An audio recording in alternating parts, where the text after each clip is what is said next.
नमस्कार विद्यार्थी मित्रांनो, 10th इंग्लिश मीडियम. बीज पेरले गेले हा जो पाठ आहे याचे ऑब्जेक्टिव्ह आधी दिलेले आहे. तुमचा अभ्यास नक्कीच झाला असेल. अभी ब्रीफ जो है स्वमत, वो स्वमत के 3 क्वेश्चन हम लेने वाले हैं. तो फर्स्ट वन इंट्रोडक्शन. बीज पेरले गेले यानी बचपन में ही जो सिखाया गया हुआ है, जहाँ पे इंटरेस्ट है, जैसे कि बहुत सारे बच्चों को खेलने में ज़्यादा शौक होता है, उसके साथ साथ कोई मैथ्स का ये करते हैं, सॉल्व करते हैं सम्स. कोई बच्चे साइंटिस्ट जैसे बर्ताव करते हैं. तो यहाँ पे बीज पेरले गेले, बीज म्हणजे सीड. चंदू बोर्डे, ये आपको पता होगे कि भारतीय क्रिकेट तो आप लोगों को सबको बहुत प्यारा है. तो भारतीय क्रिकेट संघातील जागतिक कीर्तीचे खेळाडू चंदू बोर्डे आहेत. कोणत्या लेखाचे? बीज पेरले गेले या पाठाचे. या पाठात लेखकांनी आपल्या बालपणातील काही आठवणी सांगितल्या. आप लोग भी बता, अरे मैंने तो 7th में था ना तो ऐसे किया था, अरे मैं भी वैसे ही करती थी. म्हणजे लड़कियां भी बताते हैं, लड़के भी बताते थे. अपने फ्रेंड सर्कल में आप लोग जब बात करते हो तो अभी आप इतना बड़ा नहीं हुए हैं तो भी आप, नहीं मैं 6 में भी वैसे वैसे किया था, 7th में भी ऐसे किए थे, अभी तो 10th में तो बोर्ड है. यानी आप लोग भी कहाँ जाते हो? हमारे पास्ट में चले जाते हैं. तो यहाँ पे भी लेखक ने लेसन के जरिए हमारे साथ उनका बचपन, क्या बोलते हैं, बचपन की यादें बताई हैं. बालपणातील काही आठवणी सांगितल्या आहेत. तसेच आपल्या मनात क्रिकेटचे बीज कसे पेरले, म्हणजे बीज म्हणजे आवड कशी निर्माण झाली याचेही वर्णन केलेले आहे. स्वमत यानी खुद का मत, खुद से आंसर लिखना. लेखकाच्या वडिलांची शिस्त, जाणवलेले प्रसंग पाठाच्या आधारे तुमच्या शब्दात लिहा. यानी उनका डिसिप्लिन, उनके पापा का कैसा था, इसके बारे में हमें लिखना है. तो फर्स्ट वन इंट्रोडक्शन. लेखक चंदू बोर्डे यांच्या बीज पेरले गेले या पाठात बालपणीच्या आठवणी लेखकांनी सांगितल्या आहेत. तसेच वडिलांच्या शिस्तविषयक प्रसंगाचे वर्णनही केले. तर तुम्ही सुद्धा इथे लेखकांच्या वडिलांची शिस्त, जाणवलेले प्रसंग या पाठात म्हणजे वर्णन केलेले आहे. आता हा सर्वसाधारण शब्द, ये जो वर्ड है ये साइड में चाहिए, वो एक साथ ही आया है. सर्वसाधारण लहान मुलांसारखे गुण लेखकांमध्ये होते.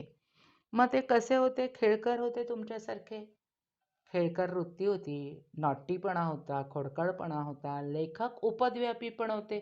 आप लोग भी, ये नहीं हमें अच्छा लगा दूसरा करना है, दूसरा नहीं तीसरा करना है. इसी तरह ये भी अपना गेम में क्या क्या इंस्ट्रूमेंट चाहिए, अभी तो पूरा हमें बाहर से पैसा दे के हम खरीद सकते हैं, मगर पहले ऐसा नहीं था. जो है उसी में हम आनंद लेते थे.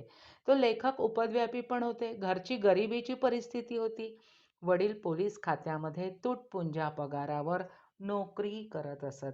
अभी ये 20 साल में बहुत सारे सैलरी बढ़ी हुई है, नहीं तो पहले इतना, 20 क्या 30 साल पहले इतनी सैलरी नहीं थी.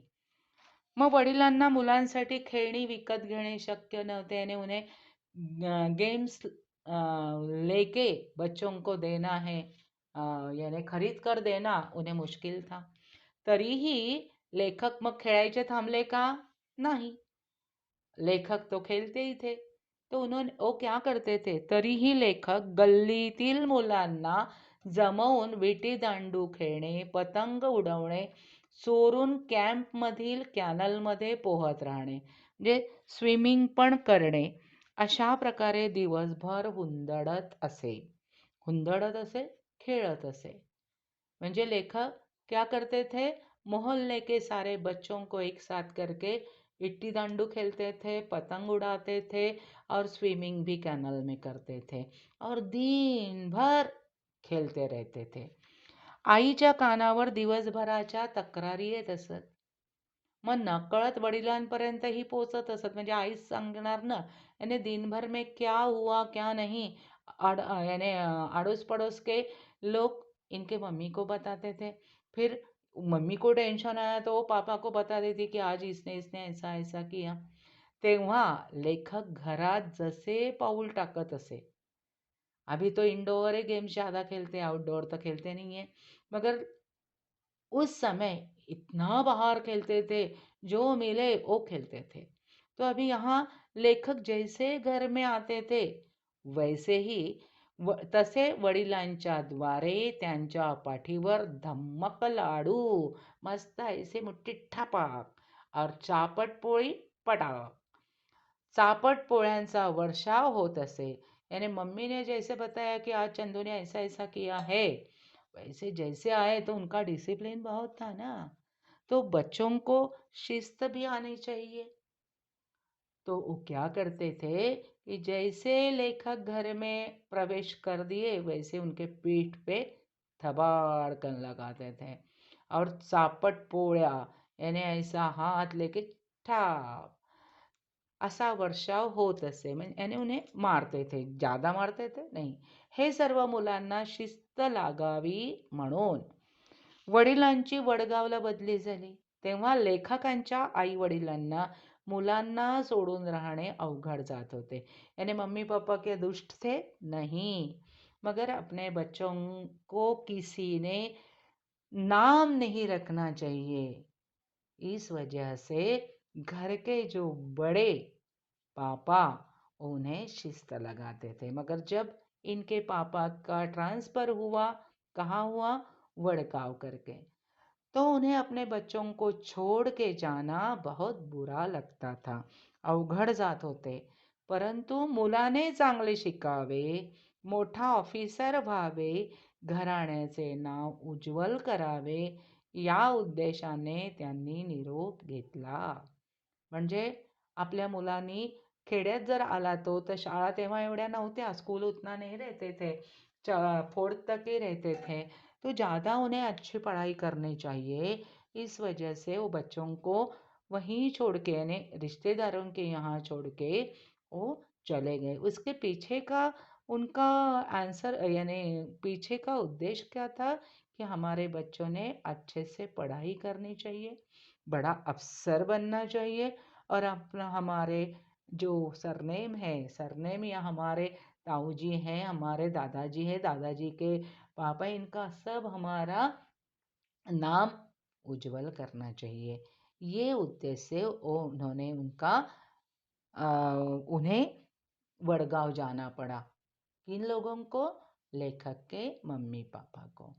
अभी यावरून मुलांच्या भवितव्य, फ्यूचर के बारे में उनके मन में जो फीलिंग था वो दिखाई देता है. भवितव्याविषयीची तळमळ व शिस्त वडिलांमध्ये दिसून येते. अभी और आगे एक प्रसंग देखते. एकदा लेखक मित्रत्वाचा सामना पाहत बसले होते. यानी फ्रेंड, चलना चलना मैं मैच खेलने वाला हूँ, इसी तरह लेखक के भी फ्रेंड लेके गए. तेव्हा घरी येताना लेखकाच्या वडिलांना लेखक मैदानावर दिसले. अभी लेखक घर आने लगे, तब उन्हें क्या दिखाई दिया कि उनका लड़का स्कूल न जाते हुए मस्त पैकी मैच देख रहा है गार्डन में, मैदान में, ग्राउंड पे जाके. तेव्हा उन्हें बहुत बहुत गुस्सा आया.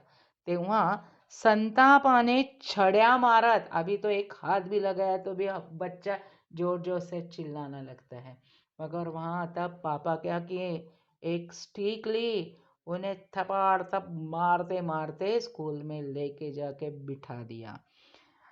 संतापाने छड्या मारत वडिलांनी शाळेत नेऊन बसवले. यावरून शिस्तप्रिय स्वभाव, त्यातील कडकपणा दिसून येतो. म्हणजे लेखकांची पहिले परिस्थिती कशी होती? हलाखीची होती, गरिबीची होती. त्यामुळे खेळणे विकत घेऊन देणं वडिलांना शक्य नव्हतं.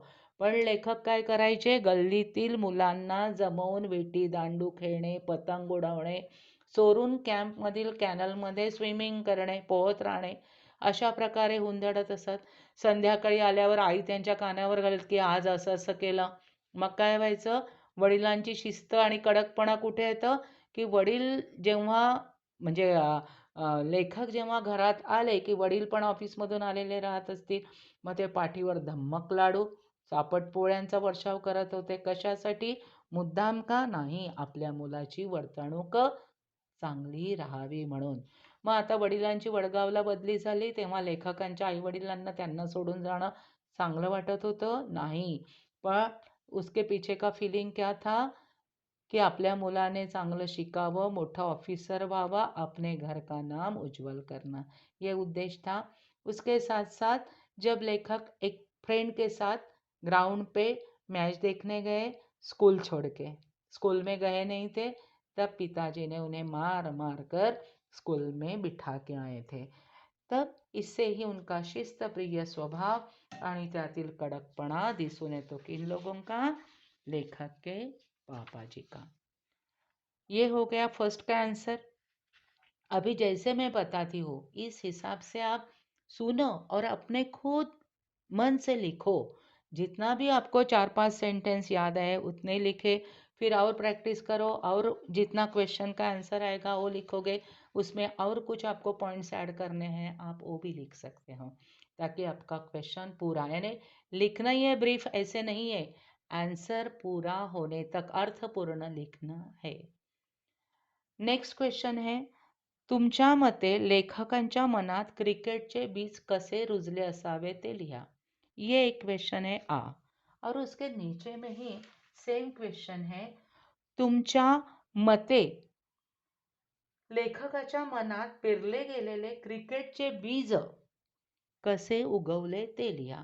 एक ही आंसर है, टेक्स्चुअल है, खाली थोड़ा सा लास्ट में सेंटेंस फॉर्म चेंज करो। अभी कैसे?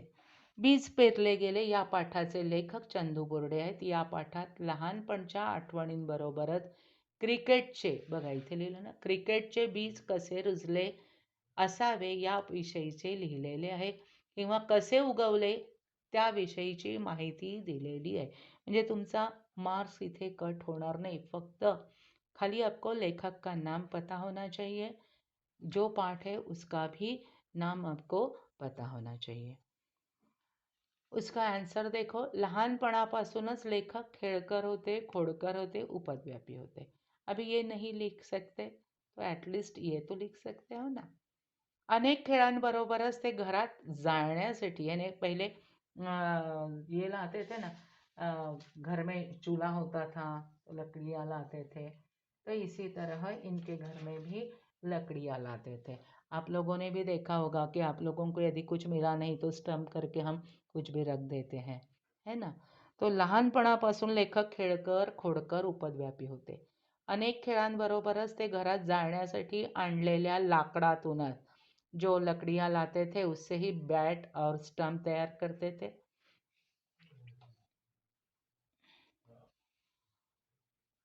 कुठून तरी जुना पुराणा बॉल पैदा करून क्रिकेट खेळत असत, असा त्यांचा दिवसभराचा कार्यक्रम होता। यानी नया ही बॉल चाहिए वैसे नहीं था, जो भी मिला उससे भी क्रिकेट खेलते थे। लेखकांच्या वडिलांची बदली वडगावला झाल्यानंतर ते त्यांच्या काकाकडे राहायला आले होते। ते म्हणजे कोण? लेखक त्यांच्या काकांकडे राहायला, यानी लेखक के पापा की बदली वडगाव में जब हुई तब वो अपने चाचा के यहाँ रहने आए थे। पुण्याच्या YMCAच्या कंपाऊंडमध्ये ते राहत राहता। YMCA हे कंपाऊंड म्हणजे प्रसिद्ध आहे, तुम्हाला कुणालाही विचारा झोपेतून, आप लोग बता रहे हाँ हाँ वो ना ग्राउंड खेल का है, वहाँ ये खेलते हैं।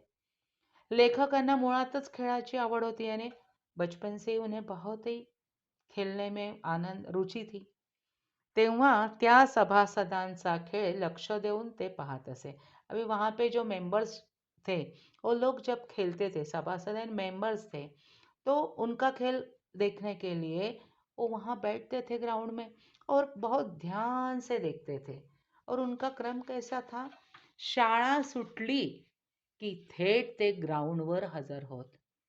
जैसे कि क्रिकेट की मैच है, भारत पाकिस्तान हो, तो फिर बच्चे बूढ़े सब के सब दौड़े दौड़े आते हैं ऑफिस को बंक करके या कॉलेज बंक करके, सब सब देखते हैं। इसी तरह जैसे ही इनका स्कूल छूटता तो लेखक थेट ग्राउंडवर हजर, यानी घर में नहीं जाते थे, सीधा ग्राउंड पे आते थे.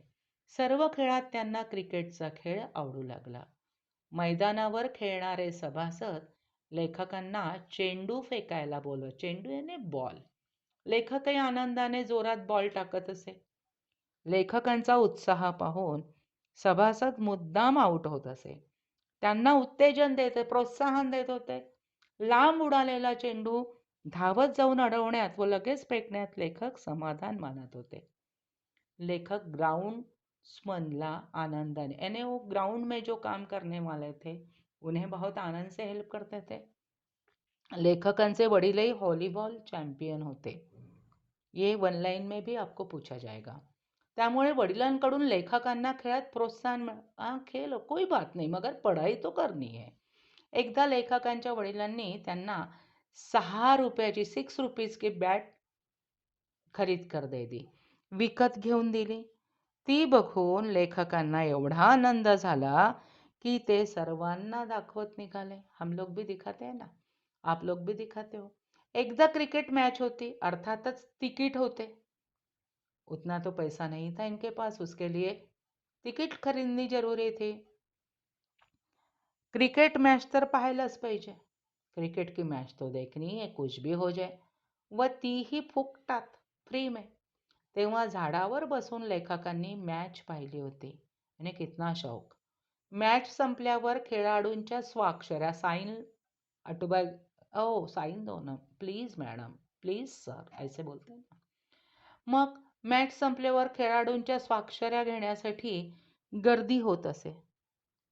ते दृश्य लेखकाच्या मनाला फार भिडले. टच हो गया.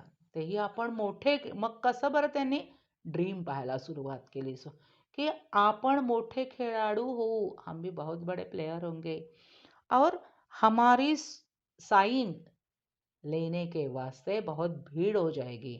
म्हणजे आपण मोठे खेळाडू होऊ व आपली स्वाक्षरी घेण्यासाठी गर्दी होईल असे स्वप्न पाहू लागले. मग हे स्वप्न जे आहे ते कुठे पाहिजे? वर्गातही पाहिजे, क्लासमध्ये. क्लास में भी देखते थे, स्कूल में. व शिक्षकांनी, यानी टीचर ने यदि एखादा क्वेश्चन का आंसर पूछा तो इनका ध्यान नहीं था, तब सब बच्चे खिल्ली उडाते थे. शिक्षकांनी विचारलेल्या प्रश्नांना लेखकांचे लक्ष नसे, तेव्हा ते लेखकांना लाजेने, म्हणजे त्यावेळेस काय व्हायचं, सगळे हसायचे. मग तेव्हा लेखकांना लाजेने मान खाली घालावी लगे, शर्माकर उनकी मुंडी नीचे हो जाती थी. अशा पद्धतीने लेखकांच्या मनात क्रिकेटचे बीज पेरले गेले आणि उगवले ते उगवले ते आंतरशालेय सामन्यात 100 धावा केल्यावर सर्वांच्या डोळ्यातील भाव पाहण्यासाठी अभिमानाने मान वर झाली होती, असे लेखक म्हणतात. मोठ्या अक्षरात, यानी जब उन्होंने 100 रन्स निकाले तब हर एक के आंखों में जो प्राउडीनेस था, वो देखने के वास्ते लेखक की मुंडी ऊपर हो गई थी, यानी सम्मान उन्हें मिल रहा था, अभिमान से, गर्व से. मोठ्या अक्षरात शाळेच्या बोर्डवर लेखकाचे नाव झळकले. जो भी कुछ उन्होंने किया उसके बारे में स्कूल में भी बोर्ड पे नाम लिखा हुआ था. विद्यार्थी मित्रांनी, यानी उनके फ्रेंड सर्कल और सर्व, यानी सब शिक्षक, टीचर्स लोगों ने शाबासकीची थाप पाठीवर दिली आणि लेखक क्रिकेट खेळल्याबद्दल धन्य धन्य झाले, की चलो ये जो मेरी मेहनत है वो सार्थक हो गई है, तो उन्हें धन्यता मिली. तो सो फ्रेंड्स, लाइक करना है और सब्सक्राइब करना है.